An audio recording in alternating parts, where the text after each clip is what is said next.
Tercer criterio, la selectividad,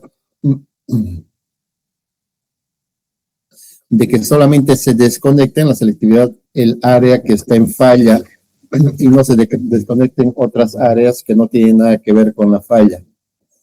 Tercer concepto, la seguridad, para que no cause desenergización del circuito debido al desbalanceo de carga, corrientes inrush, puesta en marcha de carga en frío, armónicos y otras condiciones de estados estables y transitorios. Entonces, nuestro sistema de protección debe evitar de que cualquiera de estos efectos externos le afecte. Que sea sensible, debe tener los ajustes más pequeñitos posibles, de tal forma de que apenas se esté iniciando la falla, el sistema, la protección lo detecte y despeje lo más rápidamente posible la falla. También, obviamente, en el diseño de protecciones hay que considerar la economía para tratar de maximizar la protección con el mínimo costo, algo que nunca es muy difícil de lograr. Y lógicamente, que en los esquemas de protección sean lo más simples posibles, lo que de cierta manera va a garantizar que la operación sea lo más correcta. Circuitos muy complejos hacen que puedan haber fallas en los circuitos. Y entonces, a partir de ahora, ya que más o menos ya tenemos una idea clara de lo que es el sistema de protección, para qué sirve, qué características debe tener, vamos a ver tres tipos de relés que son genéricos, es decir, que estos tres relés que vamos a ver, el de sobrecorriente, el de distancia y el diferencial, están en todas las partes del sistema, están en los generadores, están en las líneas, están en los transformadores, están en los bancos de capacitores, están en los reactores, en todos los equipos eléctricos se usan estas protecciones. Entonces, el primero que vamos a ver es la protección de sobrecorriente, que nos va a ayudar a proteger contra fallas de fase y también contra fallas de fase a tierra. Lógicamente, este ha sido el primer equipo de protección desde que se inició la era de la electricidad. Por lo tanto, es antiquísimo.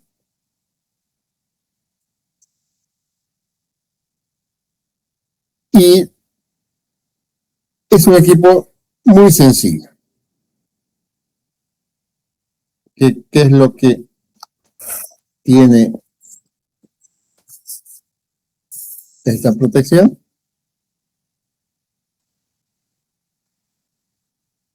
Va a tener transformadores de corriente que se conectan directamente con el relé. El relé de sobrecorriente es el número 51. Entonces, ustedes cualquier diagrama eléctrico que vean y vean el número 51, están hablando de un relé de sobrecorriente.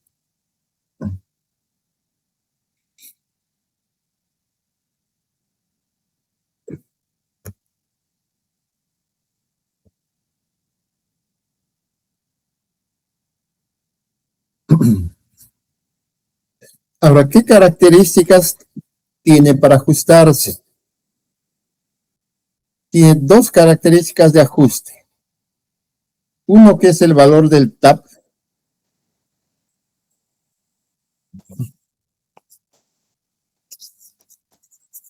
que normalmente se lo mide en amperios, que es el valor para el cual el relé va a empezar a operar. Entonces, por ejemplo, si yo lo ajusto a mi relé en un TAP igual a 4 amperios,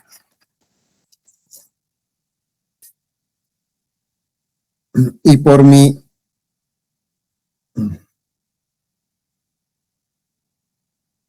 sistema está circulando una corriente primaria de X valor, y por mi secundario, que está circulando por mi relé de sobrecorriente, está circulando por decir un valor 3 amperios, como la ajuste de mi relé es de 4 amperios, mi relé no toma ninguna acción. Es decir, ni se entera de lo que está pasando. Pero si el valor de la corriente primaria hace que mi valor de mi corriente secundaria sea mayor a los 4 amperios,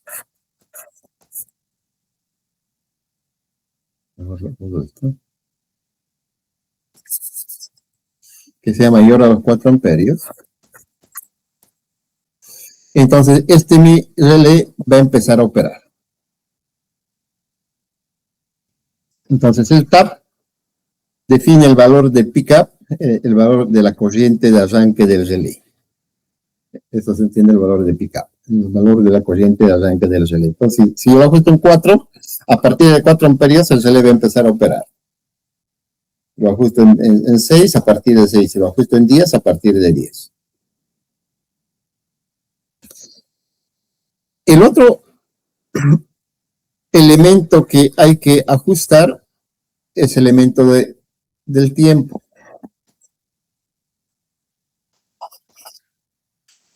¿En qué tiempo, una vez que mi relé ha arrancado, el relé va a operar?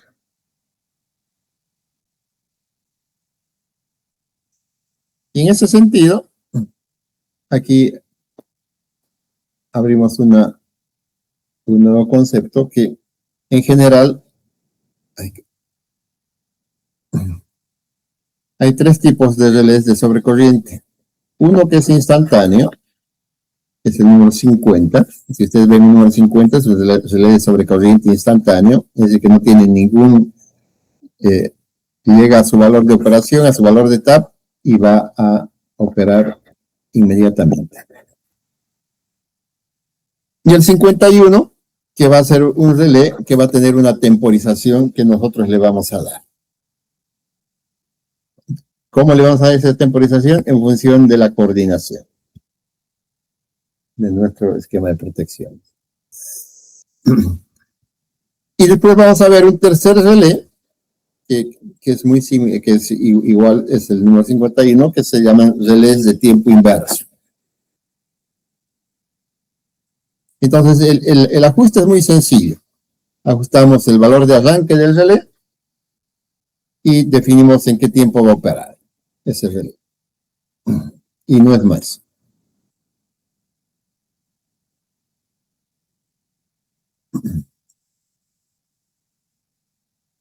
Para poder coordinar, ¿qué cosas nosotros requerimos? Primero requerimos tener un diagrama unifilar de nuestro unifilar donde esté dibujado nuestro esquema de protecciones. ¿Qué protecciones hay?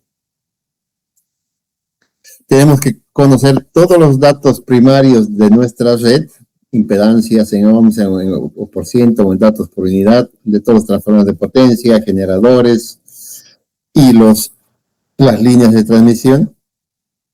Tenemos que conocer los valores máximos y mínimos de las corrientes de cortocircuito que se espera que fluyan en cada uno de los equipos de protección. Tenemos que conocer la corriente de máxima carga en condiciones normales. Si tenemos un sistema muy industrializado, todos los valores de las corrientes de arranque de los motores. En Bolivia no se toma en cuenta mucho eso porque en nuestro país básicamente la carga es domiciliaria, no hay básicamente influencia industrial. Tenemos que conocer las corrientes de inrush. Las corrientes de inrush, como vamos a ver más adelante, es la corriente de magnetización de los transformadores. Cuando yo cierro el interruptor y energizo mi transformador, para magnetizarse ese mi transformador, y ustedes ya lo han debido ver en máquinas, ese efecto, para magnetizarse mi transformador, requiere una gran corriente, muy grande. 10, 20 veces la corriente nominal. Muy similar a un valor de corriente cortocircuito. Y entonces, yo tengo que conocer esos valores de corriente de ignorancia, porque no es una corriente de falla, es una corriente transitoria que, que sucede cuando energizo mi transformador, pero que me puede llevar a que mi protección vea como la falla y opere mal. Las curvas que muestran el decremento de la corriente de falla alimentada por los generadores, las curvas de rendimiento de los transformadores de corriente.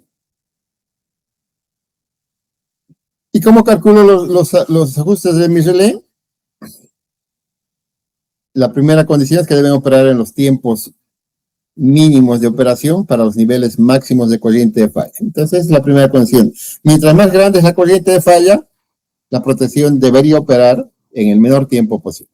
Esa es la primera condición que hay que tratar de cumplir. A mayores corrientes de falla, que la operación opere más rápido. Y también hay que comprobar si la operación será óptima para la mínima corriente de falla. Entonces hay que verificar si nuestra protección va a operar con corrientes de falla, con las corrientes de falla más pequeñas que se produzcan en nuestro sistema. En muchas de las situaciones no opera y entonces hay que encontrar soluciones de compromiso. ¿Cuáles son las reglas básicas generales para la correcta función de coordinación? Siempre que sea posible utilizar relés con las mismas características de funcionamiento, aguas arriba y aguas abajo. Entonces, si yo estoy usando relés sobre corriente, lo mejor es usar el mismo tipo de relés en todas las partes del sistema. Y cuando yo digo los mismos tipos de relé, básicamente estoy hablando no solamente en el tipo, sino en cuanto a marcas. Aunque están uniformizadas sus tiempos de operación, sus curvas, siempre hay problemas cuando uno cambia de marca a marca. Y segundo, asegurarse que el relé más alejado de la fuente tenga un ajuste de corriente igual o menor a los relés detrás de este, para que pueda arrancar. Todos los relés deberían arrancar cuando hay una condición de falla. Entonces, para coordinar el relé, se utiliza el tiempo, si es un relé de tiempo, los valores de sobrecorriente, una combinación de ambos, cuando hablamos de relés de tiempo inverso, y lo que hace la coordinación, básicamente, es mejorar la selectividad. Entonces, si nosotros queremos entender de una mejor forma lo que estamos hablando,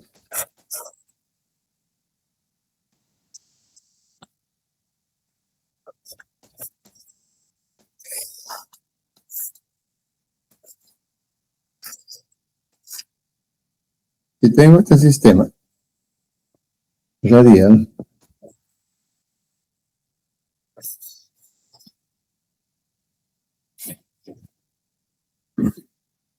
y están protegidos con relés de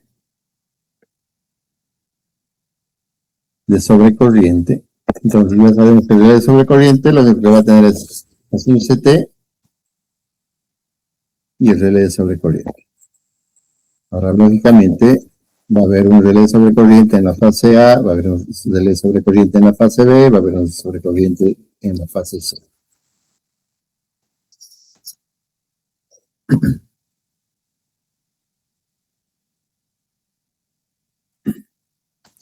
Esta le voy a poner que esta es la subestación A, esta es la subestación B, esta es la subestación D y esta es la subestación D.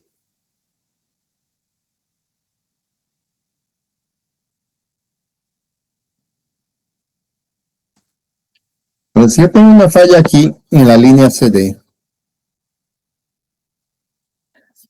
cuando yo haga mi coordinación, ¿qué es lo primero que tengo que definir? Que si tengo una falla en la línea CD, este relé sea el más rápido en operar, que opere primero. En caso de falla de este relé, porque se quemó, porque su cable se aflojó, lo que sea, y no opera, como protección de respaldo, un tiempo después de que debía haber operado el relé 1, debería operar el relé 2. Y en caso de que falle el relé 1 y falle el relé 2, después de que los dos no han abierto, debería operar el relé 3 como respaldo de los dos otros relés que están aguas abajo. Entonces, esa es la coordinación en términos muy simples, lo que nos va a permitir mejorar la selectividad, porque si yo tengo la falla aquí y este opera primero, pues me abre este interruptor y lógicamente me saca toda la línea y esos usuarios se quedan sin energía hasta que se repare la falla y se los vuelva a reconectar.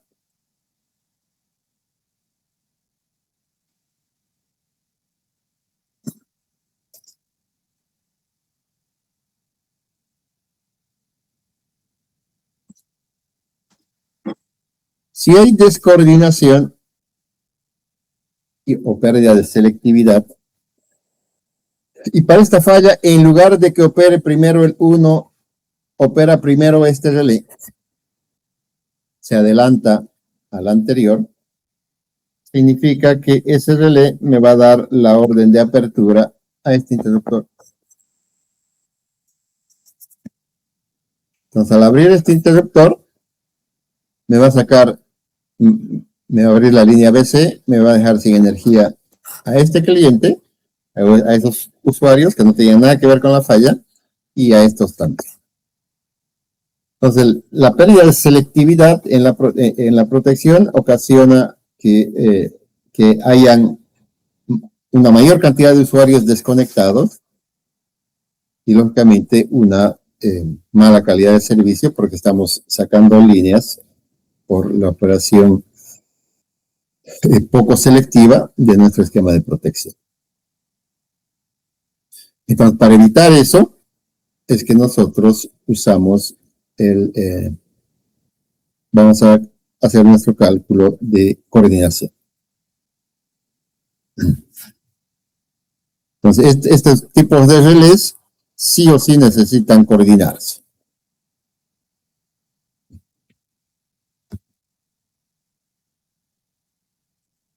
El ajuste del relé, y hemos hablado que es el valor del TAP, el valor de la corriente pick-up, etcétera, etcétera.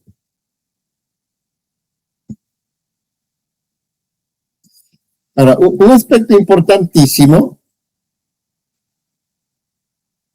es, si este va a operar primero, y hoy le voy a decir que este opere después, la pregunta es, ¿cuánto tiempo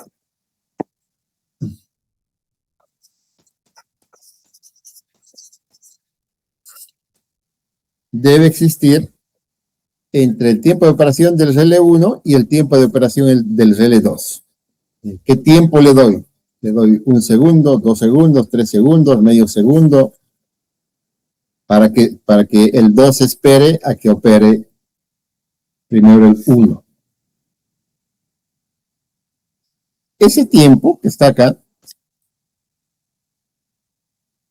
se llama el tiempo mínimo de coordinación.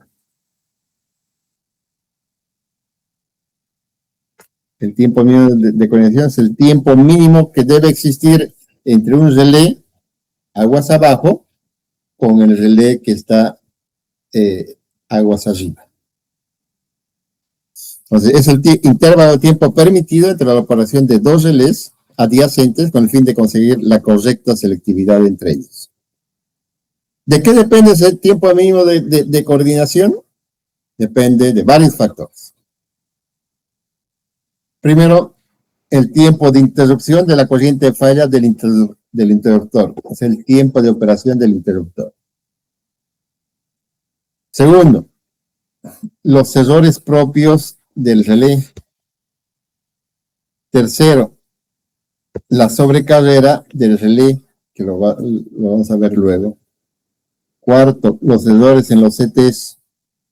Y finalmente, luego de que hemos considerado todos esos tiempos, nos damos un margen de seguridad para que garanticemos la selectividad.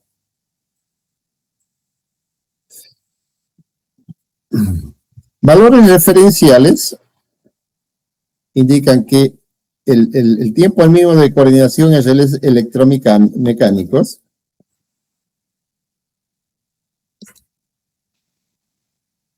están alrededor de los 400 milisegundos, y en los relés digitales y en los relés numéricos están alrededor de los 300 milisegundos.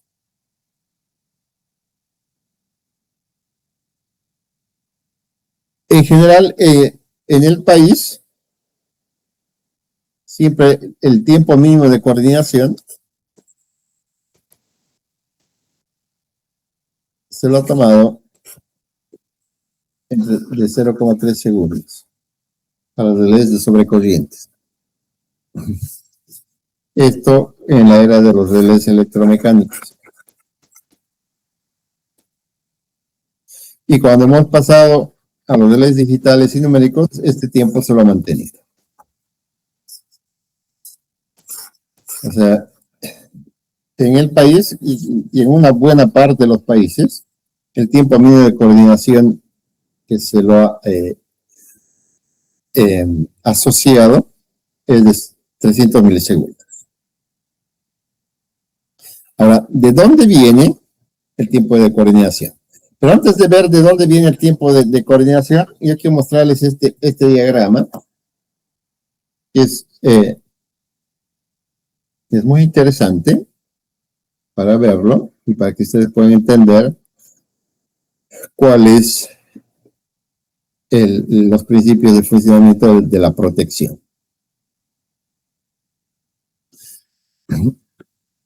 Entonces aquí tenemos una bala, tenemos un alimentador que está protegido por un relé de sobrecorriente. Entonces el relé de sobrecorriente, ahí tiene un núcleo y tiene una bobina que está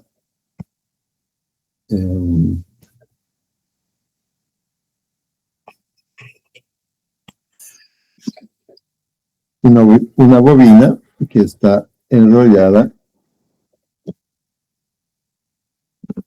sobre el núcleo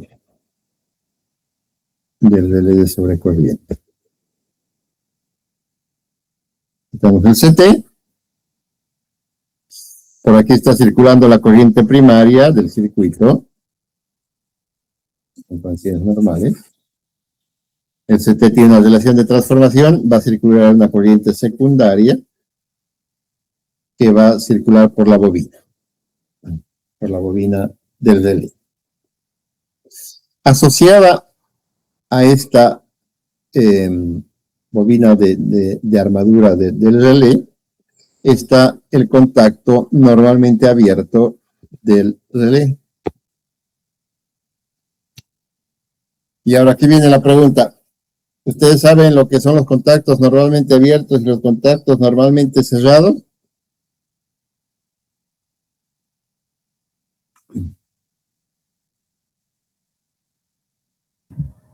Sí. ¿Sí? Ok.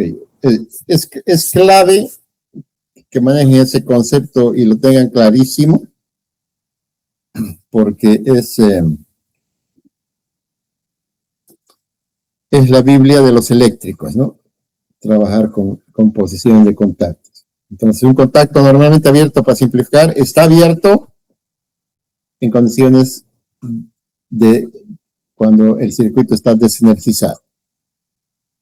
Y va a cambiar de posición cuando o sea, se va a cerrar ese contacto normalmente abierto cuando el circuito se energice. El contacto normalmente cerrado es un contacto que está cerrado en condiciones de un circuito desenergizado, y cuando esté energizado ese contacto se va a abrir, va a cambiar de posición. Entonces, en los planos, como este que está viendo, siempre se dibuja los contactos en la condición de desenergizado. Entonces, este contacto que estamos viendo acá, en este dibujo, este es un contacto normalmente abierto. Entonces, está abierto si el circuito no está energizado. Y una vez que el circuito se energice, se va a cerrar. Entonces, este contacto del relé tiene todos estos órdenes electromecánicos. Entonces, la fuerza que ejerce la fuerza magnetizante del relé es una fuerza hacia abajo cuando se energice o cuando está circulando la corriente por las bobinas, y este relé, este resorte en el relé le da una fuerza contraria al contacto, de tal forma que en condiciones normales la fuerza magnetizante es igual a la fuerza de retención. Y las dos fuerzas, como son iguales, entonces el contacto está, la fuerza magnetizante es igual a la fuerza de retención del resorte. Por lo tanto, la sumatoria de las dos es igual a 0 y el contacto permanece en la posición, ahí, en esa posición de normalmente abierto. ¿Qué pasa cuando sucede una falla? Sucede una falla, entonces esta corriente ya no va a ser corriente de carga, sino va a pasar a una corriente de falla, que ya sabemos que es muy grande, y entonces por aquí va a circular una corriente de falla secundaria, que lógicamente esta va a ser mayor al valor del tap de ajuste del relé. Entonces, al ser una fuerza, el relé empieza a operar, porque la corriente es mayor al valor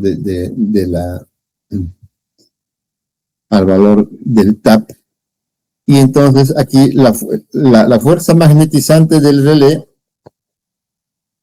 va a ser más grande que la fuerza de retención del resorte. Entonces, ¿qué va a suceder en ese momento? De que como esta fuerza es más grande, a la bobina, al contacto normalmente abierto, lo va a jalar hasta esta posición.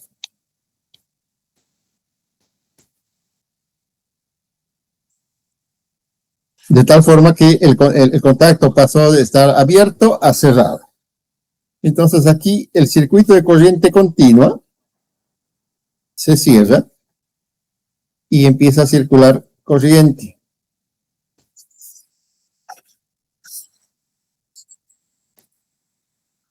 Por el circuito que se cerró. Entonces, esta corriente circula por la bobina de apertura del interruptor. Entonces, el interruptor tiene, como es un equipo de mando, tiene bobinas de apertura, tiene bobinas de cierre. En este caso circula la corriente en corriente continua, por la bobina de apertura del interruptor,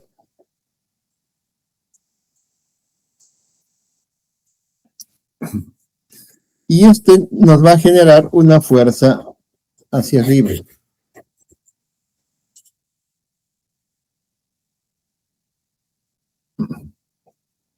Este es el interruptor, el contacto, que es un contacto normalmente abierto del interruptor, también.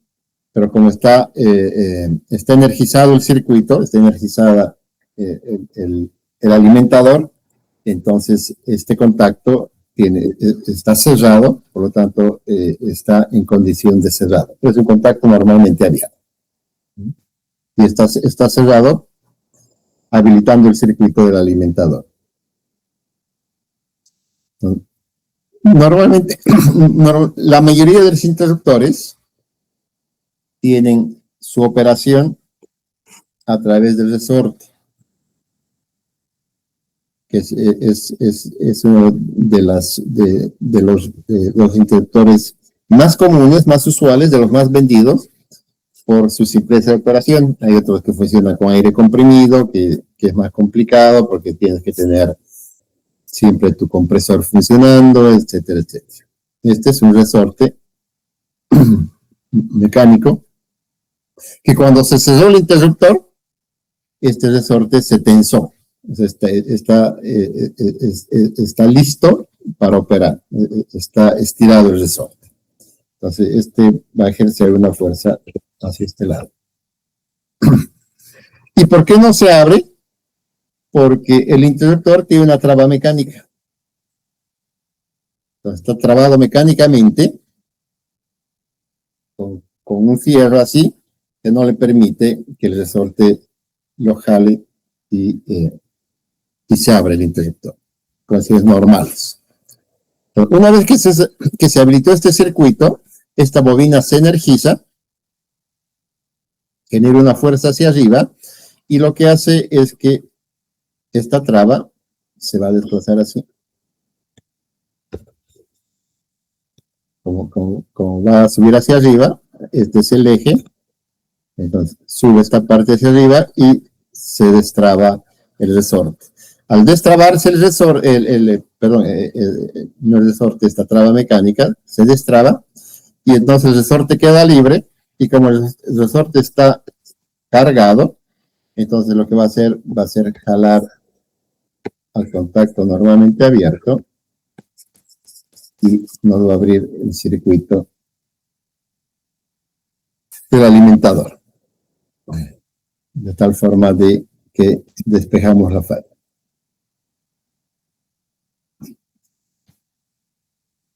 ¿Qué otras cosas interesantes hay en este circuito para ver? Bueno, aquí tenemos el banco de baterías, que nos permite tener la corriente continua, un cargador de baterías que está funcionando siempre, que nos permite tener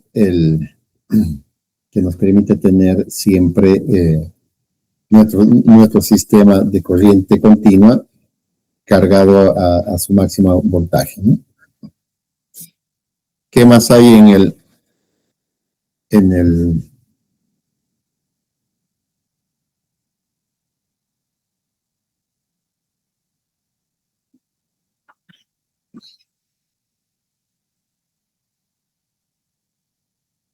también hay una señal aquí para hacer apertura manual del interruptor.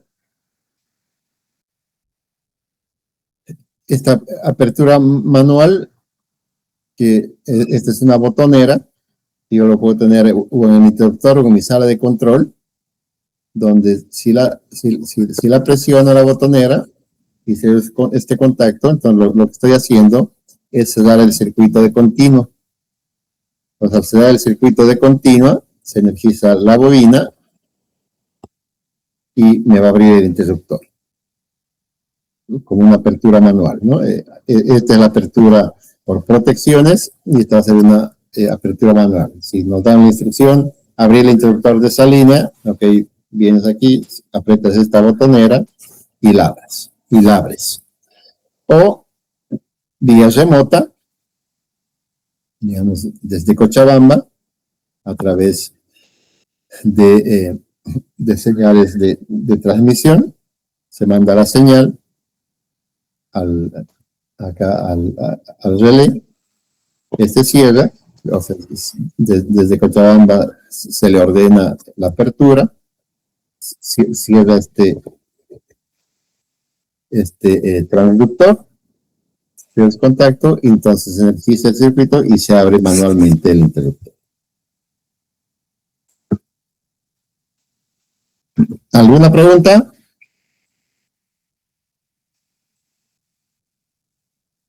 ¿Han entendido bien? Sí, ingeniero. Ok. Entonces, las gráficas más comunes de lo que es un...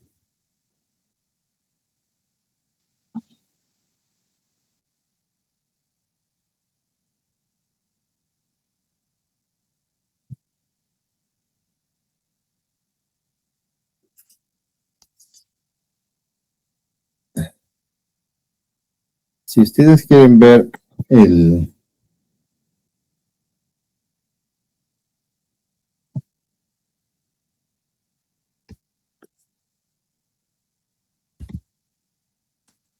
Si yo dibujo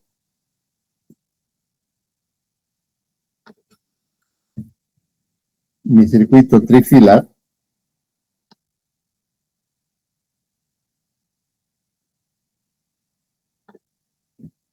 esta es mi fase A,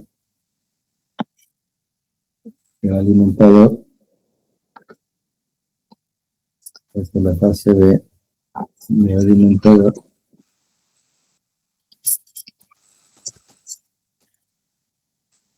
esta es la fase C, mi alimentador.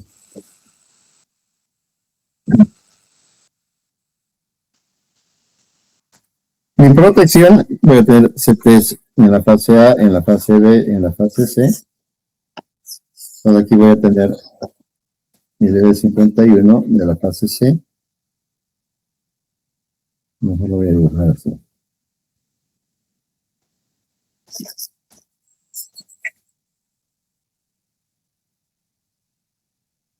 Y voy a escribir.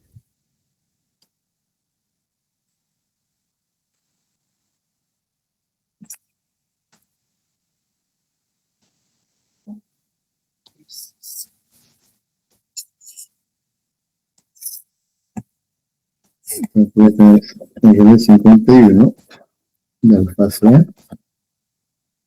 Aquí voy a tener el DB51 de la fase B. Y voy a tener el DB51 de la fase C. Aquí puedo tener más equipos. No importa, aquí vamos a terminar. Siempre los CTs tienen que estar cortocircuitados, no pueden haber, los CTs nunca pueden estar abiertos. Y aquí, como venimos, digo, el circuito de retorno, aquí esto lo conectamos aquí, ¿no? Y volvemos por aquí.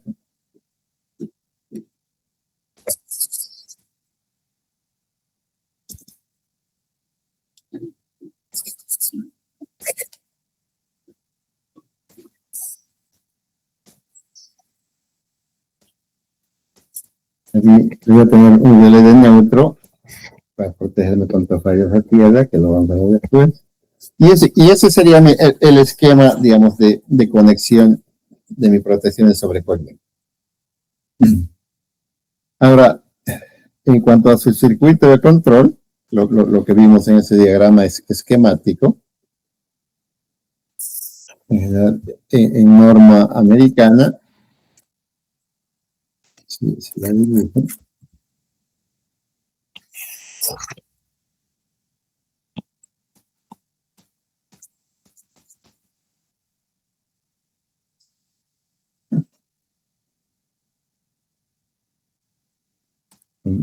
¿qué es lo que tengo? Aquí tengo los contactos normalmente abiertos de mi relé, de la fase A, de la fase B,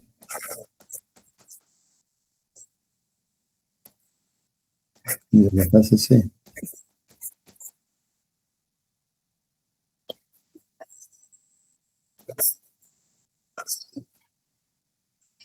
¿Dónde viene? Viene a la bobina de apertura.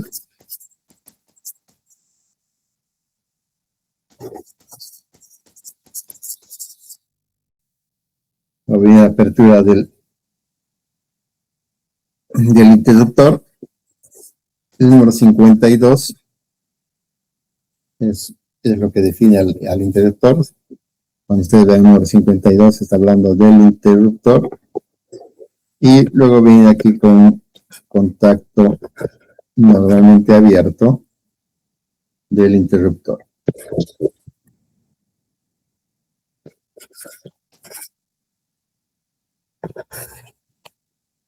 Este es un contacto de enclavamiento que vamos a ver ahora. ¿Qué más hay? No hay más nada. Entonces, ¿cómo funciona?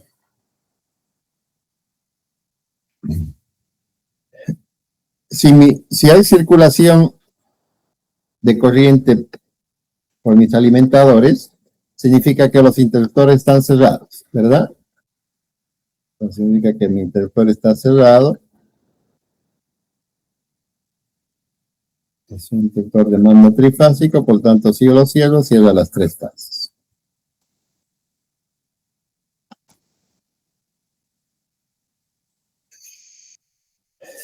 Una vez que yo he cerrado el interruptor, mi contacto normalmente abierto del interruptor se cierra. Lo que hace, y al cerrarse, lo que hace es habilitar el circuito de disparo. Entonces, está predispuesto el circuito de disparo a operar. Y entonces, supongamos que tenemos un cortocircuito en la fase C.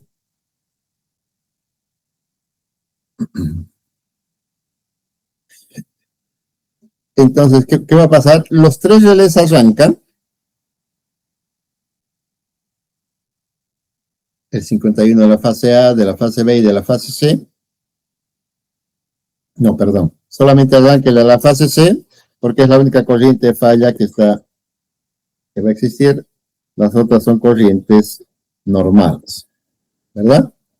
Entonces, solamente arranca el relé C, y si llega a su tiempo de operación o a su curva, etcétera, al tiempo que hemos definido para operar, este contacto va a cerrar.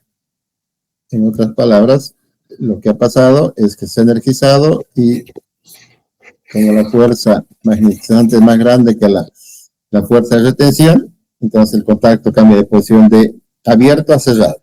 Entonces el contacto se cierra. Al cerrarse, se habilita el circuito, se cierra el circuito de continuo y por lo tanto por aquí va a haber una circulación de corriente continua, que tiene que ser lo suficientemente grande para energizar esa bobina, la bobina de apertura del interruptor, y hacer de que se destrabe el interruptor y el interruptor se abra.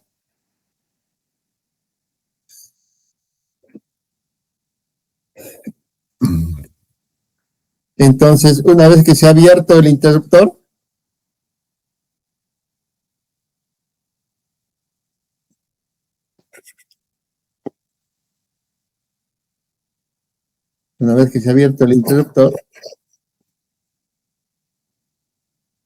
entonces este contacto, como se abrió el interruptor, se vuelve a abrir y se queda en posición de abierto. Se desenergiza todo el alimentador y también como este contacto se abrió, se desenergiza todo el sistema de control.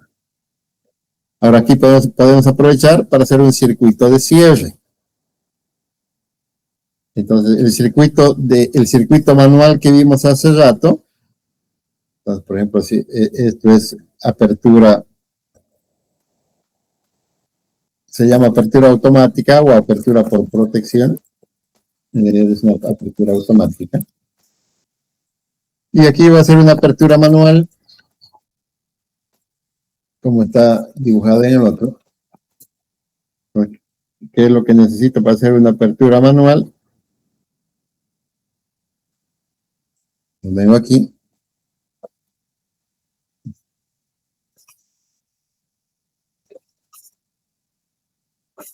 Y aquí conecto una botonera.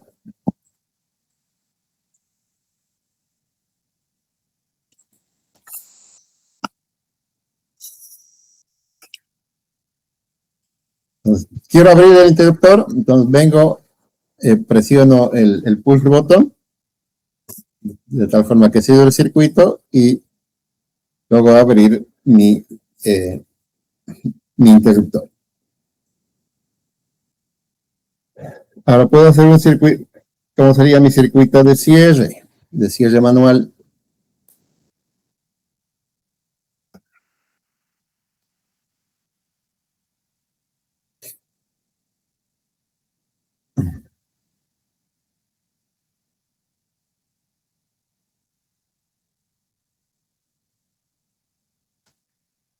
Para hacer cierre manual, ¿qué necesito yo? Necesito un otro push button, aquí, otra botonera, para cerrar. Nada más que cierre, que tengo aquí a la bobina de cierre.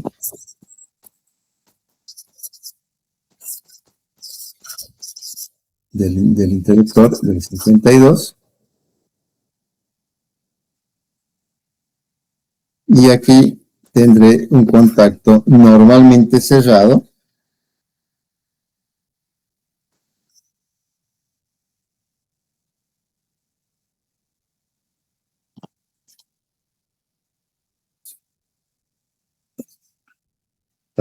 Veamos si funciona.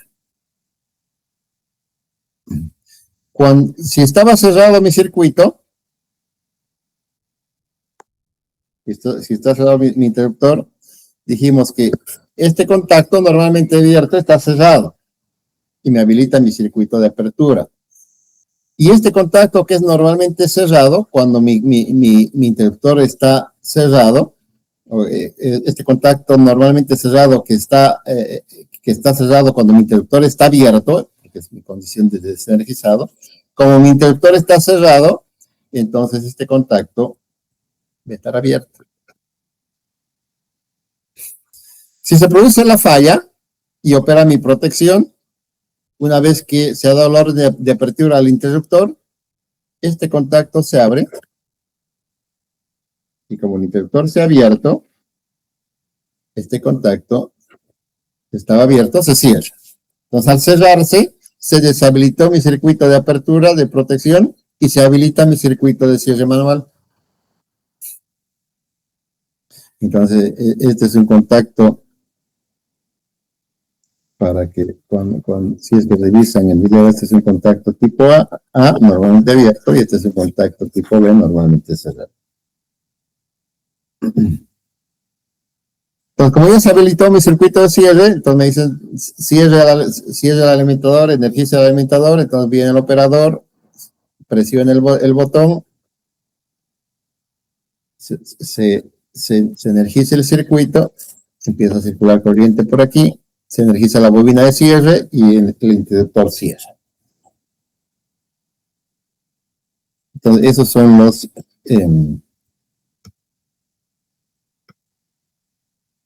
diagramas de control que aquí son los sencillos, pero cuando ves todo el esquema de control en un plano, hay que tener buena práctica para poder entender bien. Bueno, y hay que conocer los equipos también para saber cómo operan, para entender los planos que tienen un montón de detalle y que no es muy fácil de entender a primera vista. Entonces, volvamos al tiempo mínimo de coordinación. ¿Recuerdan que es el tiempo mínimo que debe existir entre un relé y su relé adyacente? para que haya coordinación y el que está aguas abajo no se adelante al relé que debe operar. O operen a los dos al mismo tiempo y se abran los dos interruptores al mismo tiempo. Entonces, la mejor forma de entender es con estos relés de disco de inducción. Estos relés de discos de inducción que están aquí dibujados son relés de sobrecorriente de tiempo inverso. Los relés más usados en los sistemas de potencia.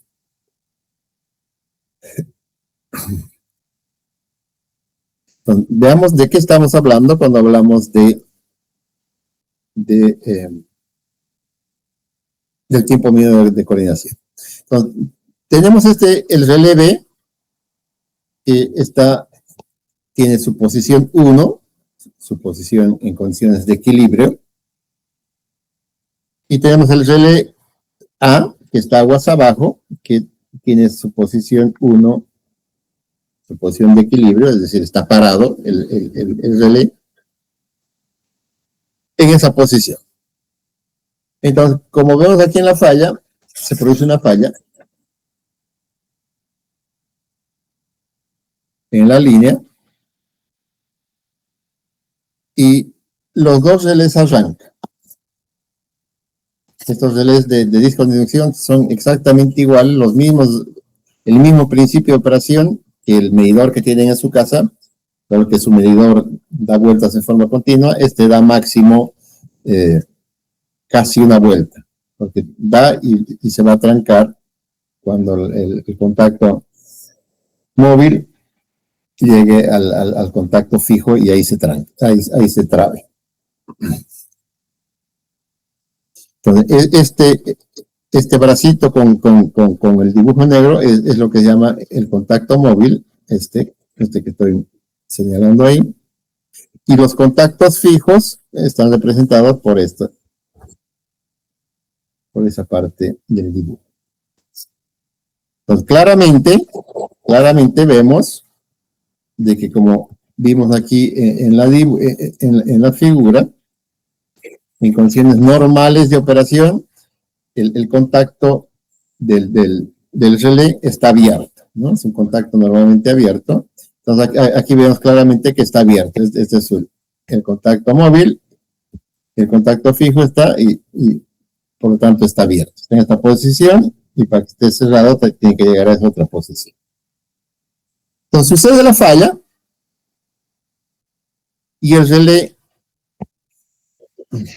se genera una fuerza antihoraria que hace que el disco empiece a girar en sentido antihorario y va a llegar de la posición 1 hasta energizarse, hasta cesar el contacto móvil, hasta hacer contacto con el contacto fijo para energizar el circuito de corriente continua. ¿Verdad? Mientras se ha movido de 1 a 2, este otro relé que también ha arrancado se ha desplazado de la posición 1 a la posición 2. Ahora, si ya se cerró el circuito de continua,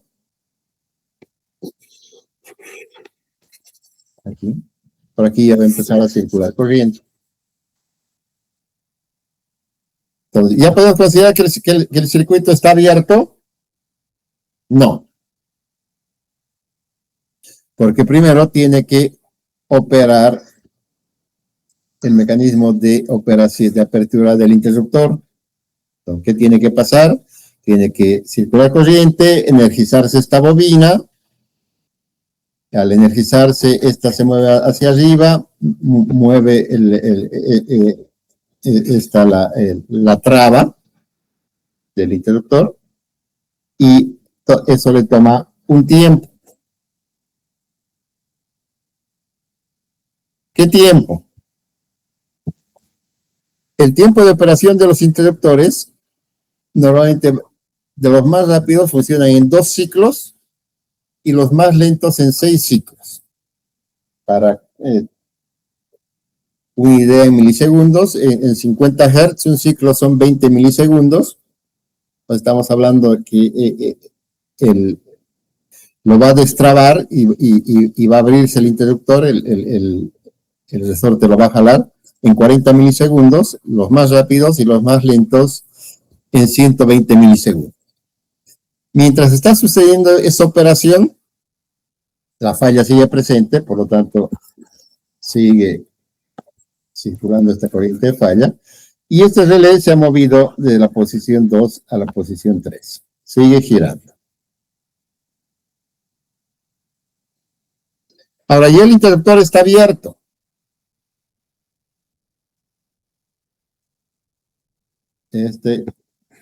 Físicamente ya está abierto, digamos que está en esa posición.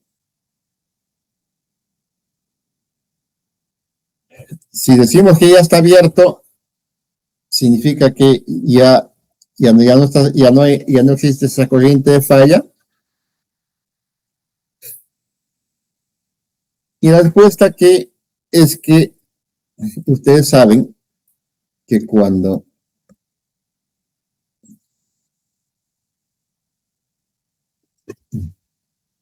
si este es el interruptor,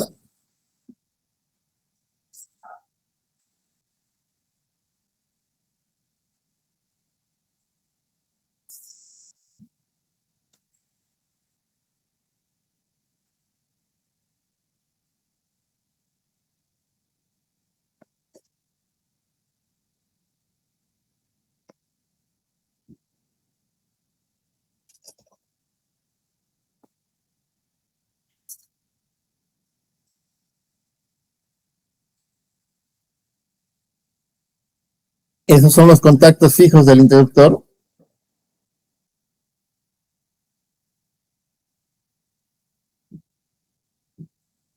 Y estos de aquí son los contactos móviles.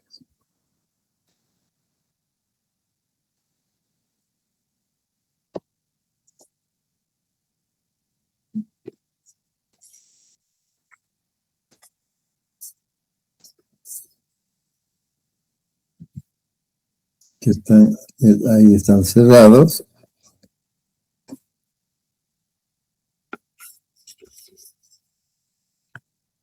Y este es el interruptor. Una vez que el interruptor ha operado y ha destrabado, lo que va a suceder es que el interruptor se va a retraer, el resorte se va a descomprimir, y por lo tanto va a venir a esta nueva posición.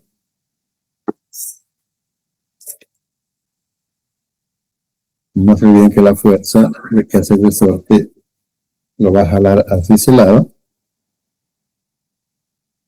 y al jalarlo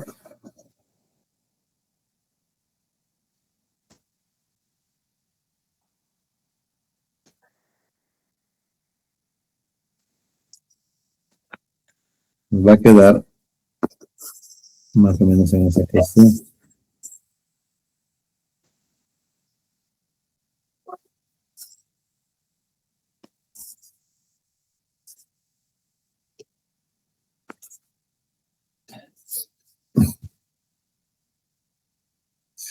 Va a quedar en esa posición.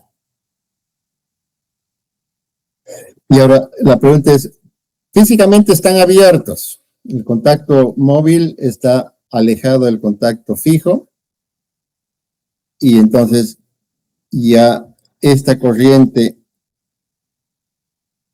de falla, como esto ya está abierto, ya desaparece. Y la respuesta es no. Porque aunque físicamente estén abiertos, lo que sucede en cualquier circuito eléctrico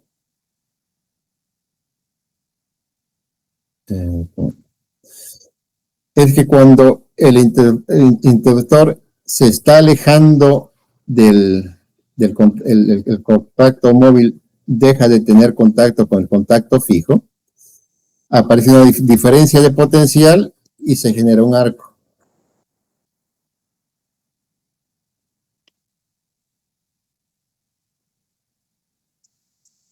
Se genera un arco entre el contacto fijo y el contacto móvil. Ese arco hace que, aunque físicamente está abierto el interruptor, eléctricamente siguen conectados. Y entonces, la gracia de los interruptores es que tienen un tiempo para extinguir ese arco por diferentes métodos. Entonces, tarea para la casa: encontrar cómo extinguen el arco los diferentes tipos de interruptores, los que están en aceite, los que están con hexafluoruro de azufre, los que tienen cualquier otro medio dieléctrico conectado ahí. Y entonces, el tiempo de extinción del arco más o menos dura 5 ciclos, o sea, unos 100 milisegundos para que se apague el arco. En ese tiempo, el relé se ha movido de la posición 3 a la posición 4.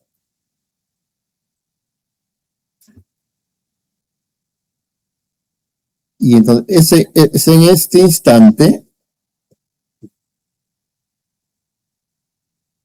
cuando el interruptor ha hecho su trabajo y ha eliminado el arco, que nosotros podemos decir: ok, ahora sí, mi circuito está abierto, por lo tanto ya no hay corriente de falla.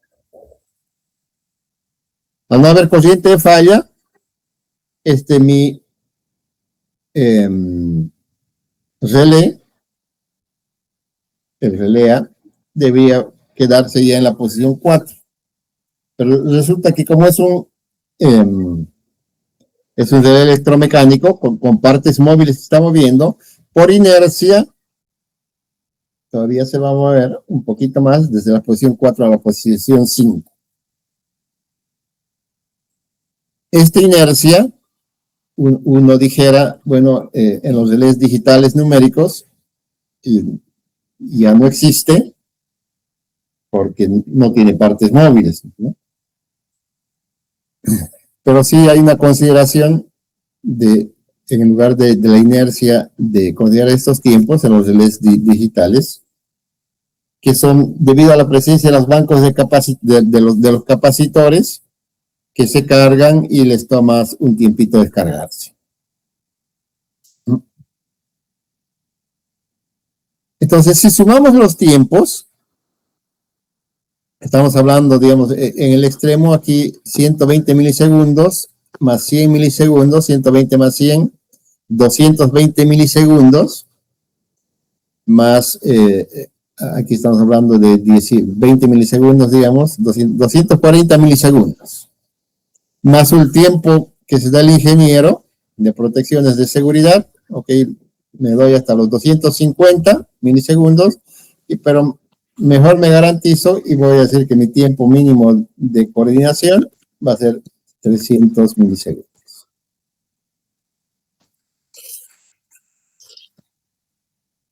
Y de esa forma me manejo. Entonces, el tiempo mínimo de coordinación entre este relé y este otro relé, mínimamente debe haber 300 milisegundos. Si el tiempo entre un relé y el otro relé es menor a 300 milisegundos, hay muchísimas probabilidades de que haya pérdida de selectividad, o que operen los dos al mismo tiempo, el relé A y el relé B, o que el relé A se adelante al relé B.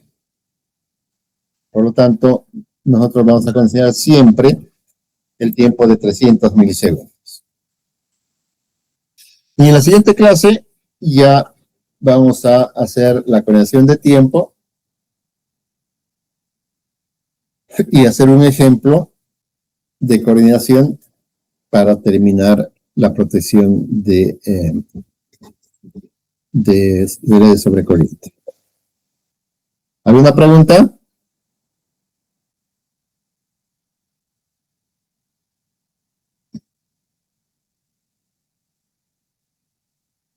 ¿Se han dormido? Ingeniero, ¿qué relé es el que más ocupa, el electromecánico o el electrónico? Ni el electromecánico ni el electrónico. Los que más se usan hoy en día son los relés digitales o los relés numéricos que se han impuesto en el mercado. Los relés digitales, electromecánicos ya no se fabrican, pero todavía existen en las empresas, porque no todas las empresas, la protección no es barata y entonces no es barato cambiar, entonces se están cambiando paulatinamente de lo que es la protección electromecánica a la protección digital. Pero aún todavía existen relés electromecánicos. Como les dije anoche, la confiabilidad de los relés electromecánicos es la misma confiabilidad que tienen los relés digitales y numéricos. O sea, los relés electromecánicos eran excelentes equipos, sumamente confiables, pero han sido igualados por los relés digitales y numéricos. Y la ventaja de estos relés es que además de hacer las funciones de protección, pueden hacer muchas otras funciones más, pueden medir corrientes, voltajes, ángulos, pueden hacer funciones adicionales que el relé electromecánico no podía hacer. El relé era relé. No podía medirte los amperios que están circulando, las potencias que están circulando. En cambio, los relés digitales, como elementos adicionales del relé, te miden corrientes, voltajes, frecuencias, ángulos, entonces te dan mucha más información y sus precios son baratos. Han logrado ser los relés más baratos que los relés electromecánicos.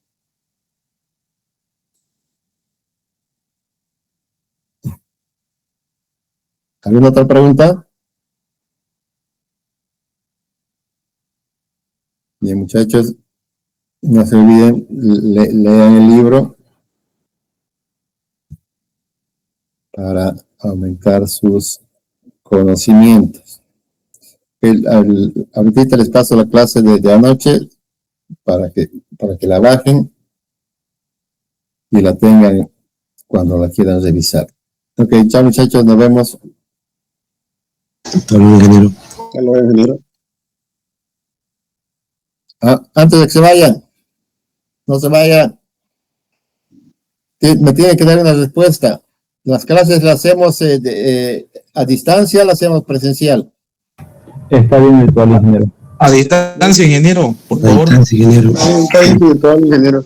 Pero, ingeniero, una consulta. ¿Podría ser a las 9:15?